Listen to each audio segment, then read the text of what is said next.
जहां आज सबसे पहले दस्तक देकर आपको यह पूछना है कि क्या मुफ्त की योजनाओं को पूरा करने में अगर सरकारी खजाना खाली हो जाएगा तो फिर सरकार भगवान भरोसे चलेगी।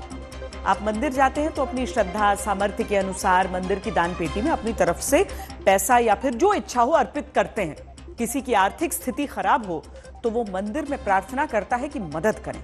अब हिमाचल प्रदेश में दावा है कि आर्थिक संकट से जूझती सरकार अपनी 2 योजनाओं के लिए मंदिरों से ही सहायता मांग रही है। हिमाचल प्रदेश, जहां कभी मुख्यमंत्री मंत्री अपनी सैलरी की कुर्बानी देकर दिखाते हैं कि राज्य के खाली खजाने के बीच कैसे वो सरकार चला ले रहे हैं। हिमाचल प्रदेश, जहां कभी सत्ता पाने के लिए किए गए वादों को निभाने में हाथ जोड़कर सरकार को कहना पड़ता है, भैया बाबू बिजली सब्सिडी की जरूरत ना हो तो मत लो। हिमाचल प्रदेश, जहां कभी मुख्यमंत्री के लिए आया सरकारी समोसा कोई और खा जाए तो सीआईडी वाले जांच बैठा देते हैं।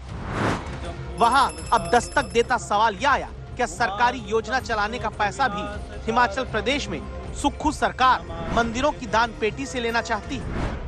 क्या सुक्खू सरकार को अपनी 2 योजना को चलाने के लिए मंदिर का पैसा चाहिए? क्या 95,000 करोड़ से ज्यादा के कर्ज में डूबी हिमाचल प्रदेश की सरकार अब मंदिर के दान से चलेगी? इन सवालों की वजह इस चिट्ठी में दर्ज है जो हिमाचल सरकार की तरफ से राज्य सरकार के अधीन आने वाले सभी मंदिरों और उनको संभाल रहे स्थानीय डीसी यानी डिप्टी कमिश्नर को लिखी गई। सुक्खू सरकार की चिट्ठी के विषय पर गौर करें। लिखा है सरकारी योजना में योगदान के संदर्भ में, जिसमें आगे की बात पर गौर करिएगा। लिखा गया है मुख्यमंत्री सुख आश्रय योजना और मुख्यमंत्री सुख शिक्षा योजना में कल्याणकारी योजना के तहत मंदिर ट्रस्ट दान कर सकते हैं। अब बीजेपी का दावा है मंदिरों के पैसों से ही सरकार की 2 योजना को चलाने के लिए अधिकारियों से लेकर मंदिर ट्रस्ट तक पर हिमाचल प्रदेश में सरकारी दबाव बनाया जा रहा है। सनातन का विरोध करना और सनातन के खिलाफ टिप्पणी करना और उसके बाद सरकार की योजनाओं को चलाने के लिए पैसा मंदिर और ट्रस्ट से मांगा जा रहा है। इसका नोटिफिकेशन किया गया सेक्रेटरी के द्वारा और डिप्टी कमिश्नर के माध्यम से दबाव डाला जा रहा है ट्रस्ट और मंदिरों के ऊपर कि ये पैसा आप जल्दी जमा करिए। मुझे इस मामले में अगर कोई, मैं जयराम जी की बात पर टिप्पणी नहीं देना चाहता क्योंकि जयराम जी बिना तथ्यों के बात करते हैं। सवाल है, क्या हिमाचल प्रदेश में सरकारी योजना के लिए पैसा मंदिर से सरकार ले सकती है? जवाब है कि हिमाचल में सरकारी अधिग्रहण के तहत 35 मंदिर आते हैं जिनकी देखरेख जिला प्रशासन की तरफ से की जाती है। ये मंदिर मुख्यमंत्री राहत कोष या अन्य जरियों से सरकार के लिए मदद का हाथ पहले बढ़ाते आए हैं। हिमाचल प्रदेश के मंदिरों में कहां किसके पास कितनी संपत्ति है देखा जाए तो 2 वर्ष पहले विधानसभा में दी गई जानकारी के मुताबिक देवभूमि का सबसे अमीर मंदिर ऊना जिले में स्थित मां चिंतपूर्णी मंदिर है।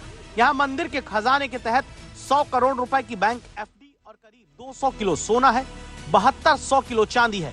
बिलासपुर जिले में स्थित शक्तिपीठ नैना देवी मंदिर के खजाने में 11 करोड़ से अधिक कैश, 58 करोड़ से अधिक की एफडी है। 1 क्विंटल 80 किलो सोना है और 72 क्विंटल से ज्यादा चांदी। कांगड़ा जिले के शक्तिपीठ ज्वालामुखी मंदिर के पास 23 किलो सोना है, 890 किलो चांदी है, करीब 3.5 करोड़ रुपए कैश है। कांगड़ा के शक्तिपीठ चामुंडा मंदिर के खजाने में 18 किलो सोना है।